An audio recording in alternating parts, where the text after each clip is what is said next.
कि दोस्तों आज के वीडियो में काफ़ी महत्वपूर्ण टॉपिक पे अपन बात करने वाले हैं। जी हाँ, मैं कल एक पोस्ट डाला था इंस्टाग्राम और फेसबुक पेज पे। जी हाँ, कि भाई नौकरी करने वाली पत्नी से कितने लोग परेशान हैं। मतलब वहाँ पे कम से कम 13 से 14 हज़ार व्यूज आए और उसमें क्लियरली सामने आया, मतलब 500-600 कमेंट आए, जिसमें मात्र 2 या 3 कमेंट होंगी भाई हमारा ठीक ठाक चल रहा है। लेकिन 99% आया कि भाई हमारे तो केसेस चल रहे हैं, किसी के तलाक हो गया, किसी का 1 साल भी नहीं टिका, किसी का 5 महीना भी नहीं टिका, किसी का कुछ भी नहीं टिका। देखिए सबसे बड़ी बात ये आ रही कि ये टॉपिक मैं क्यों उठाया था, क्योंकि आए दिन 1 या 2 अपॉइंटमेंट कंसल्ट बात करने वाले कहीं ना कहीं से इसी टॉपिक को लेके आते हैं, हमेशा आए दिन इसी सवाल को लेके आते हैं हमेशा। तो आज इसी टॉपिक पे पूरी डिटेल में अपन बात करने वाले हैं। काफ़ी महत्वपूर्ण वीडियो होने वाला है और वीडियो का अंत जरूर देख लेना। तो चलिए दोस्तों, नो टाइम पास नो बकवास, सीधा करते हैं काम की बात। मैं हूँ हंस। सेकंड बात दोस्तों, कमेंट में नंबर ना छोड़े, अगर आप मुझसे ही बात करना चाहते हो, डिस्कशन पूरी डिटेल होती है, अपॉइंटमेंट बुक करके आप बात कर सकते हैं।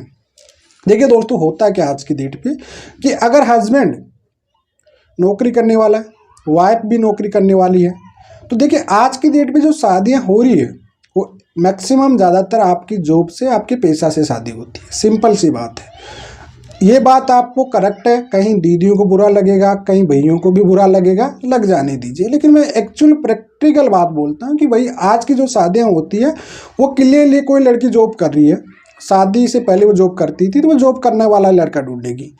और यहाँ पे एक बात ध्यान रख लीजिए कि वह कमा रही, मान ली 50 रुपये कमा रही, तो 70-80 रुपये कमाने वाले से ही शादी करेगी। कभी भी वो 50 रुपये कमा रही है तो 30 रुपये 25 रुपये वाले से शादी नहीं करेगी। पहली बात तो ये समझ लीजिए। आफ्टर मैरिज अगर उसने शादी जॉब लगी है तो कहीं ना कहीं से ससुराल वालों ने, पति ने उसे सपोर्ट किया होगा, या पति ने उसे पढ़ाया होगा, या बाद में जाके उसके भाव बढ़ चुके होंगे। सिचुएशन ये चीज़ है, ठीक है। तो दोनों में ये जो ज्ञान पेलने वाली दीदियां हैं, जो देने वाली हैं, वो तो साइड में ही रहे, कोई मतलब है नहीं तुम्हारे ज्ञान से, क्योंकि तुम इसी ज्ञान के चक्कर में आज बेघर घूम रही हो। ये बात समझ लेना, ठीक है। तो देखिए दोस्तों, मान लीजिए कि अगर आपकी सिचुएशन ऐसी बन रही कि आपकी शादी हो चुकी है, उस कंडीशन में पत्नी कहीं ना कहीं अपने मायके से अटैच रहती है हमेशा, आपके साथ कोई भी रिलेशनशिप नहीं है, डोमेस्टिक रिलेशनशिप भी आपके बीच में नहीं, घरेलू आपके संबंध भी नहीं है, मायके की तरफ भी जॉब करती है, मायके की तरफ रहती है, मात्र शादी नाम के लिए की है, ठीक है। ये कई सारे केसेज हम देखते हैं ज़्यादातर, ठीक है। तो ऐसी कंडीशन में अगर आपका इंटेंशन उसका मात्र शादी करने का ही था और उसके बाद उसको मायके की तरफ ही रहना था, मायके की तरफ ही कमा के मायके का ही घर बसाना था, सब कुछ वही करना था, तो ऐसी दीदी को तो शादी करना ही नहीं चाहिए था कभी भी। जी हाँ, क्यों फालतू में किसी को बर्बाद कर रही हो, क्यों फालतू में किसी की ज़िंदगी खराब कर रही हो, मतलब है नहीं किसी को भी लेके। अब देखिए सिचुएशन इनका ज्ञान कब होता है कि बात पढ़ी लिखी नौकरी करने वाली होती है, सक्षम होती है, इस वजह दबा के कोई दब के नहीं रहती है। भाई कोई दबा के नहीं रखता है। तुम्हारी जो मेंटलिटी है ना, ये तुम्हारी सोच ही तुमको तुम्हारे घर तोड़वाने का कारण बन जाती है, पहली बात तो, ठीक है। क्योंकि जिससे तुमने शादी की होगी ना, कहीं ना कहीं वो आपसे ज़्यादा कमा रहा होगा, ठीक है, ऑलरेडी से। और दूसरी बात, आपने अगर शादी के बाद में किया तो कहीं ना कहीं उसका सपोर्ट जरूर रहा होगा, तभी जाके आपने पढ़ाई लिखाई की। कई पति लोग करते हैं जो बीए कराते हैं, बीएड करा देते हैं, टीचर बना देते हैं, शादी के 5 साल तक उनको पढ़ाते रहते हैं, कहीं ना कहीं वो सपोर्ट किया, पति ने उसको छोड़ के तुम किसी और से शादी कर लेती हो। तो ऐसी कंडीशन में अगर नाम मात्र के लिए रही तो भाई आप, एक सिंपल सी बात है, क्योंकि ऐसी कंडीशन में आपको सिंपल सी पहली कोशिश करी कि रहने के लिए, रहने में उसका क्या जवाब आ रहा, क्या नहीं आ रहा, 1 साल का इंतजार कीजिए। पहली बात तो ऐसे रिश्ते में कभी भी आप बच्चे पैदा नहीं करना चाहिए। जी हाँ, आपके बड़े बुजुर्ग या कोई भी ये कह देगा कि भाई बच्चे पैदा कर लो सब सुधर जाएगी, कोई नहीं सुधरता भाई। वो जमाना गया, बहुत पहले का जमाना था, आज के ज़माने में कोई नहीं करा। क्यों? शादी में आज की डेट पे शादी कब होती? 25-30 साल के बाद। जब तक तो बाबू सोना, प्यार, इमोशन, अटैचमेंट, ये सब कुछ खत्म हो जाती है लोगों की, ठीक है। मतलब शादी तो आज की डेट पे ना लास्ट ऑप्शन है कि चलो अब कर ही लेते हैं साहब, प्यार से घड़ा भर गया, सब चीज़ों से फ्री हो, अब शादी कर लेते हैं, ठीक है। तो ना तो कोई इनका इमोशनल अटैचमेंट होता है, ना कुछ होता है। ऐसी कंडीशन में सिचुएशन ऐसी बन जाती है कि भाई आपका कोई मतलब ही है नहीं, ठीक है। पहली मिस्टेक तो पति की तरफ से भी हो जाती है कहीं पर, या पत्नी की तरफ से भी हो जाती है। देखो पहली बार तो क्या होता है कि जब पत्नी जॉब करने वाली है, ठीक है, पति के पास आती है तो पति को बता देती है भाई मेरा ये खर्चा हो गया, शादी में भी हो गया, तो थोड़ा सा EMI वगैरह लोन लेती है, उसको चुका देती है, उसके बाद अपन आराम से कमाएंगे। लेकिन पति समझने की कोशिश भी करता है तो पति के घर वाले इस चीज़ को समझने नहीं देते। कहाँ गई तेरी बीबी, किस कहाँ गई। देखिए घर वालों का अगर इंटरफेयर करने लग गई तो ऐसी कंडीशन में आपका नुकसान हो जाएगा। पहली बात तो समझ लेना। दूसरी बात, आपका एक डायलॉग फेवरेट मिलेगा आपकी पत्नी का, अगर आप अर्निंग सक्षम है कमाने वाले, तो एक फेवरेट आपका डायलॉग रहेगा कि भाई तुम्हारी सैलरी से हम खर्चा कहानी करेंगे, मेरी सैलरी को हम सेविंग करेंगे। ये सबसे बड़ा है ना, सबसे बड़ा झूठा डायलॉग होता है, हमेशा समझ लेना इस बात को। क्यों? कारण क्या होता है कि वो कोई भी सेविंग नहीं होती पत्नी के पास। आप 5 साल के बाद भी पूछ लेना, 1 रुपये भी सेविंग नहीं होती। वो सेविंग वही करेगी जो आपसे मिलेगा उसी में से, ठीक है।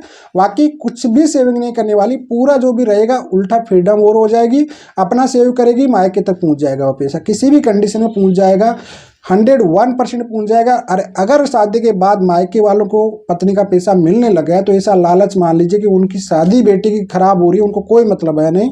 माँ का रिमोट एक ऐसा चलेगा जो अपने भाइयों की, अपनी बहू के लिए, अपने बेटियों के लिए घर बसाने के लिए सब कुछ वो अपना घर बसाएगी। उसको ये पता नहीं, वो कभी ये नहीं सोच सकती कि मेरी बेटी का घर बिगड़ने वाला है, कभी नहीं सोचेगी। 101% प्रैक्टिकल बोल रहा हूँ, बहुत दीदियों को मिर्ची लग जाएगी यहाँ पे, लेकिन ये प्रैक्टिकल बात है कि कोई भी माँ नहीं सोचती, मैन रोल माँ का ही होता है, क्योंकि पिता कभी पैसा नहीं मांगता। ये बात समझ लेना शादी के बाद में, ये बात एक प्रैक्टिकल समझ लेना वो। लेकिन जब माँ की जिद हो जाती है, माँ इमोशनल अटैच कर करके बेटा दे दे, भाई की शादी करना, ये लेना वो लेना, तेरे भाई को पढ़ाना, फलाना ढिका, उस चक्कर में सबसे ज़्यादा घर बिगाड़ने माँ का हाथ होता है। बेटी नहीं समझ पाती, क्यों? अब 50-60 की उम्र में 10-20 साल माँ जिएगी, पता है, तो वो सोचेगी यार बेटी तो नौकरी लग के किसी और की चली गई, अब जितना खींच सके, जितना बेटों के लिए कर सके उतना कर लेते हैं, ठीक है।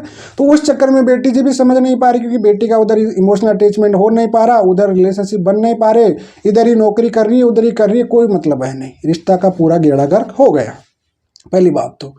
दूसरी बात, अगर आपने ये मेंटेलिटी के साथ दे दिया कि नहीं जी तू जोड़ ले, चलो मेरा खर्चा कर ले भैया, आपका लिपा पोती हो जाएगा, 5 साल बाद उसके पास पैसा जुड़ भी गए तो आप कंकाल के कंकाल हो जाओगे, मतलब है नहीं। देखिए शादी किया उससे सिंपल सी बात है कि भैया शादी की है तो दोनों मिलके कमाएंगे, कोई मैं तुम बराबर वाली जो दौरानी जेठानी तो किया नहीं, सिंपल सी बात है। आधा खर्च घर का खर्चा तुम भी चलाओ, मैं भी चलाता हूँ, जॉइंट में अगर प्रॉपर्टी लेते हैं, प्लॉट बनाते हैं, दोनों के मकान बनाते हैं, क्योंकि बच्चे दोनों के हैं, सब कुछ मिलके करेंगे, क्या दिक्कत है उसमें, ठीक है। और पति को भी इतनी समझदारी होनी चाहिए कि आपका रिस्पॉन्सिबिलिटी है तो आपकी पत्नी के पैसों की तरफ मत जाइए, आपकी पत्नी का, आपकी खुद की इन्वेस्टमेंट पे, दोनों हस्बैंड वाइफ की, आपके बच्चों की इन्वेस्टमेंट पे ध्यान दीजिए। सबसे बेस्ट ये है। आप गलती क्या कर देते हो, आप ये सोचते हो कि साहब पत्नी कमा रही है, मेरा पैसा मेरे पत्नी का पूरा मिल जाए, उससे बहन का भी बात बढ़ देंगे, बहन की भी शादी कर देंगे, छोटे भाई को भी खर्चा दे देंगे, माता पिता को भी दे देंगे, कोई फायदा नहीं, आपका रिश्ता 101% बिगड़ जाएगा। वो कभी भी नहीं चाहेगी लड़की, कभी भी पत्नी इस कंडीशन में नहीं चाहेगी, बात आप प्रैक्टिकल समझ लेना, ठीक है। तो ऐसे कंडीशन में देखिए, अगर आप दोनों का रिस्पॉन्सिबिलिटी उठाइए, स्टार्टिंग से डाल दीजिए आपकी भैया ये खर्चा तो देखो तुमको देना ही पड़ेगा, घर के ये खर्चे हैं, ये है, अगली प्रॉपर्टी लेना, मकान लेना, इतना EMI तुमको पे करना, इतना मुझे करना, शुरू से जिम्मेदारी बांध दीजिए, सिंपल सी बात है, क्योंकि आपने पहले क्लियर बात करके लिया है स्टार्टिंग में, और जिम्मेदारी अगर स्टार्टिंग से रहेगी तो ही रिश्ता टिक पाएगा, अन्यथा आगे रिश्ता नहीं टिक पाएगा, कभी भी नहीं टिक पाएगा, ये बात समझ लेना। जी हाँ, इन्वेस्टमेंट हस्बैंड वाइफ की जो भी वर्किंग है उसमें से प्रॉपर्टी का सबसे बेस्ट इन्वेस्टमेंट है, दोनों के नाम से प्रॉपर्टी कीजिए, दोनों EMI पे करते रहिए, सिंपल सी बात है। आगे जाएगा होगा जो भी देखा जाएगा, कम से कम प्रॉपर्टी तो बन रही है इस नाम से, ठीक है। लेकिन कभी भी ऐसे रिश्ते को अगर फ्रीडम छोड़ दिया और ये कर दिया तो आगे चल के आप पे महंगा पड़ जाएगा। कुल मिलाकर जितने भी कारण थे मैंने बता दिया। और ऐसे घर में तो कभी शादी ही मत करना, मैं बता दूं, जहाँ पे एक लड़की जॉब कर रही है और घर वाले कुछ नहीं कर रहे हैं, और इस कंडीशन में उसका पूरा पैसा अपने घर पे जाएगा, खास करके बड़ी बेटी होगी तो अपने भाइयों के चक्कर में, सबके चक्कर में उसकी माँ उसको पूरा बिगाड़ देगी, पूरा पैसा उन्हीं के चक्कर में लगेगी, बेटी का बेड़ा गर्क हो जाएगी। बेटे आखिरी में सोच लेती शादी के बाद कोई मतलब तो रखा नहीं, पैसा तो कमा रहे हैं, खा पी रहे हैं, कोई टेंशन है नहीं, मतलब है नहीं, नाम का पति चाहिए था, हो गई शादी, अब तलाक हो जाएगा तो बता देंगे पति खराब था, दहेज मांगता था, फलाना टीका करता था, हमको कहा है, हमको तो कुछ है नहीं, ठीक है। तो ऐसी कंडीशन सिचुएशन आपके साथ बन गई तो सिंपल सी बात है भैया, आप लोग सिंपल सी तो पहले रहने की बात करिए, सेक्शन 9 करिए भाई, उसको अगर जॉब है तो आइए साथ में करिए, यहाँ से आराम से जॉब करिए, कोई दिक्कत है नहीं कर रही है, इंटरेस्ट जा रही है तो सिंपल से आप डाइवोर्स डाल दीजिए, माथापच्ची करिए मत, ज़्यादा भी मत करिए, या फिर आपको फिर दूसरा प्लान अपना लीजिए, कहते ना जो नो मैरिज हम बिन फेरे हम तेरे, कोई मतलब है नहीं, ये शादी टिकेगी नहीं, आपका टाइम वेस्ट होगा, मनी वेस्ट होगी और कुछ नहीं होने वाला। फाइनली बच्चे पैदा हो गए तो आप बहुत ज़्यादा बुरे फंस जाएंगे इस रिश्ते में, ये बात समझ लेना।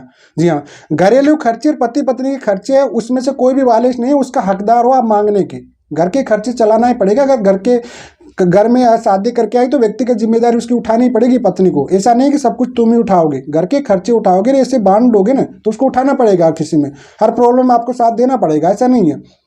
तो इस कंडीशन में अगर नहीं दे रही है, उसका इंटेंशन क्लियर है, सेपरेशन रह रही, बार बार आपका रिलेशनशिप नहीं बन रही, कोई तजुर्बा नहीं है, तो फिर आप ऐसे रिश्ते से निकल जाइए। वेट मत करिए ऐसे रिश्ते में, कभी भी इंतजार मत करिए, क्योंकि रिजल्ट इसका हमेशा गलत आएगा, बहुत गलत हो जाएगा। बाल बच्चे होंगे तो बहुत बुरे फंस जाओगे, क्योंकि बच्चों से अगर आपका अटैचमेंट हो गया किसी भी कंडीशन में, तो उस कंडीशन में आप सबसे ज़्यादा फंस जाओगे। इस वजह से जितना जल्दी हो सके इस रिश्ते से मूव ऑन कर लीजिए, सबसे बेस्ट है। 1 साल 2 साल देख लिया, बाद में नहीं मतलब है, कोई फायदा नहीं है भैया ऐसे में आपकी ज़िंदगी खराब करने से। और ऐसे लोगों में आज के डेट पे 100 में से 95% डाइवोर्स हो रहे हैं, ये बात आप प्रैक्टिकल समझ लेना।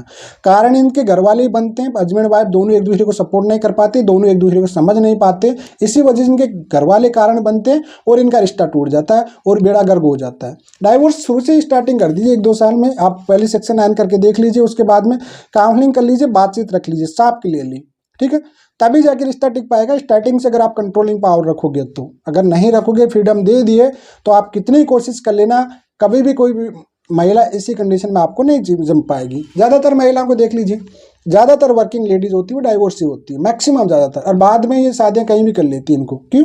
क्योंकि एक बार डाइवोर्स हो जाता है, देखो रियलिटी पता पड़ जाती है इनको भी बाद में, क्योंकि मामला जमने वाला नहीं है कि हम नौकरी कर रहे हैं तो हमें जो कहेंगे वो ऐसा होगा, कोई नहीं सुनने वाला, कोई लोग नहीं एडजस्ट कर पाते इस चीज़ को।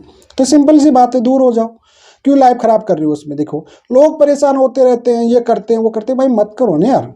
कमाने में आप भी सक्षम हो, आप कमाने में सक्षम थे तभी आपकी बीवी बनी थी वो।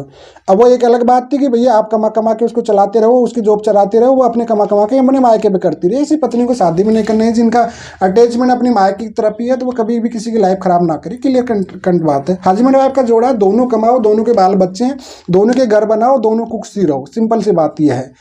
दूसरी बात, कोई अधिकार नहीं होता, दोनों के पति पत्नी का एक दूसरे का अधिकार है, अपने बाल बच्चों का अधिकार है। तुम खाओ पियो, माँ बाप भी कोई ज़्यादा टाइम के लिए नहीं है आपके, चाहे वो पति के माँ बाप है चाहे वो पत्नी के माँ बाप है। सिंपल सी बात है, अपनी प्रॉपर्टी अपने बच्चों के लिए खड़ा कर लो, वही सिंपल बात है। और बहुत अच्छी सी बात है यार, आप क्या सोचते हो नौकरी करने वाले हस्बैंड वाइफ नहीं होते? बहुत होते भाई, हर किसी के आज की डेट में देखिए, जिनके केसेस चल रहे हैं उनका कोई ये थोड़ी ना, तो हर कोई प्रॉपर्टी आज की डेट पे भी देख लीजिए हर जगह पत्नी के नाम से ली जाती है। रियर कोई केसेस हो जाती है जो कि ये चोंचले टाइप के, जिनके घर वालों के इंटरफेयर ज़्यादा होते हैं, जिनकी फोकस ही पैसों पे होती है, उन्हीं के तो रिश्ते खराब हो रहे हैं सबसे ज़्यादा। नहीं तो वही कहीं पति तो अपनी बीवी के नाम से बिजनेस कर रखा है, उन्हीं के नाम से मकान चल रहे हैं, सब कुछ चल रही है, बहुत अच्छे से वर्किंग चल रही है उनकी, सब कुछ चल रही है। लेकिन लोगों की आज की डेट पे इनकी स्टार्टिंग से पैसों को लेकर थी, और एक पार्टी को ये था कि नहीं हम तो नाम के लिए शादी करना चाहिए, ताने मिल रहे थे, उन लोगों के रिश्ता कभी भी टिक नहीं पाएगा। ये बात आप प्रैक्टिकल माइंड में फिट कर लेना। तो उम्मीद करता हूं दोस्तों इस चीज़ का समाधान दे दिया कि भैया अगर रिश्ता 1-2 साल 3 महीने भी नहीं समझ रहा तो डाइवोर्स ले लो, फ्री हो जाओ, कोई मतलब है नहीं। और इसका अदर प्रोसेसिंग क्या है, कानूनी प्रोसेसिंग क्या है, कैसे नहीं है, उसका मैं आपको तरीका बता दूंगा। अपॉइंटमेंट बुक करके आप बात कर लेना। फिलहाल आज के लिए इतना ही। जय हिंद, वंदे मातरम दोस्तों।